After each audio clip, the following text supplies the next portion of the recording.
Welcome to the Fast Five by Fear and Greed. I'm Michael Thompson, and good morning, Sean Aylmer. Good morning, Michael. Sean, today in just 5 minutes, we want to find out what's in store for tech stocks this year. Remember, this is general information only, and you should get professional advice before making any investment decisions.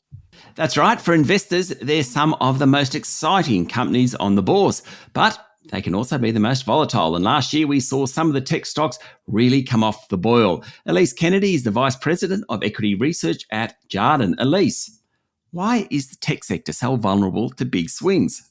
Oh, look, I think it's come from last year. We moved from a very low interest rate environment to a much higher interest rate environment. And that has driven down the valuations of a lot of the names, unfortunately, hoping for a better outlook this coming year. Okay, so what do you think will happen over the next 12 months or so? I think it's going to be a challenging first half of the year because I think we're still going to have to try and find the equilibrium of what is between more inflow of migration and then that finding a balance in the employment market that means we stop this wage spiral, which is also flowing through to your CPI or inflation, which is resulting in those higher rates. So I think once we start to see, hopefully that in the earlier stage, to the back half of the second year, we will be able to be in an environment where we know what the borrowing costs are. We know how to manage our budgets for it.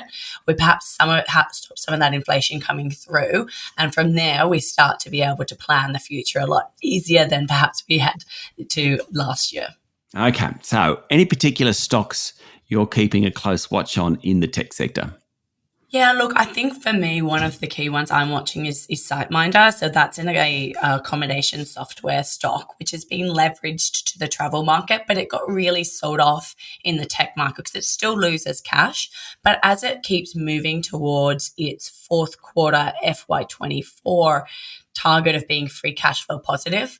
And as we start to see fewer and lesser of the cash flow burn come through, I think that's probably a name that will start to get a bit more interest. And it's been so sold off as well. It, listed at just over $5 and it's fallen much lower than that I think there's probably one that I think will start to play and pay investors into this year. What about some of those names that we all know? REA and Domain Holdings, for example, the property players? Yeah, absolutely. I think that it comes back to that original point about if you do get a stabilization in market, because what we saw last year is every time somebody would go and want to buy a new home, their financing would be cut.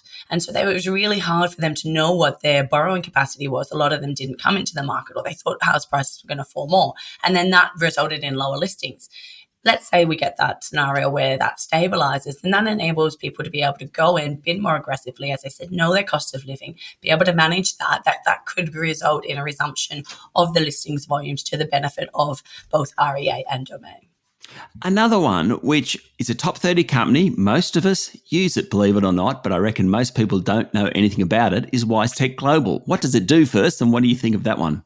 So this is logistics freight forwarding or software that helps move and gives visibility to big, say, freight forwarders like DHL, where the parcels are going from the port to the warehouse to your house.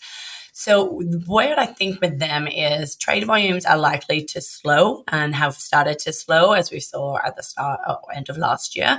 But I think bigger thing is that they've got a huge war chest of cash.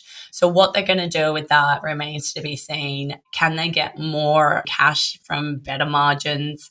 Are they going to keep accelerating the growth with global rollout contracts? I think that's really something that I am looking forward to see. And then, there's a lot of guys that wanted to short this stock. I think that could be a disappointment for them if they did. Okay, 20 seconds on Xero, the accounting software, and 20 seconds on Seek, which we all know because many of us apply for jobs via Seek. So Xero, I think that we've got a new CEO coming in February, which so is really watching what her playbook is going to be and what the strategy and the outlook is. One key thing we're looking there is if it would be interesting to see if she has her incentives aligned to profitability, which is something investors are seeking. Now on Seek, I find that the jobs market has held up very well. And I think Asia will probably be the surprise into the results this year. And if they can continue or show about the cost and the upside that they're getting from some of the investment or that they're going to take that cost out in the future, I think that'll enable to see that stock outperform versus what the market gave them credit for in the last year. Thank you very much, Elise. Thank you, Sean. That was Elise Kennedy, Vice President of Equity Research at Jarden and Michael. Remember, anyone who's listening, if you want to invest, get some professional advice because it's very much about your own personal circumstances. Michael, do you know what you're going to do this coming year in terms of investing in tech? Sean, I'm still just a bit sidetracked by your reference to everyone's applying for jobs on Seek at the moment. As your colleague, I'm trying not to take that personally that you're looking elsewhere right now. Yeah, let's just move on. All right, there we go. Thank you very much, Sean. Thank you, Michael. That's it for today. Now, make sure you hit follow on the podcast. There is a new episode every day and regular business news from January 16. I'm Michael Thompson, and that was the Fast Five by Fear and Greed.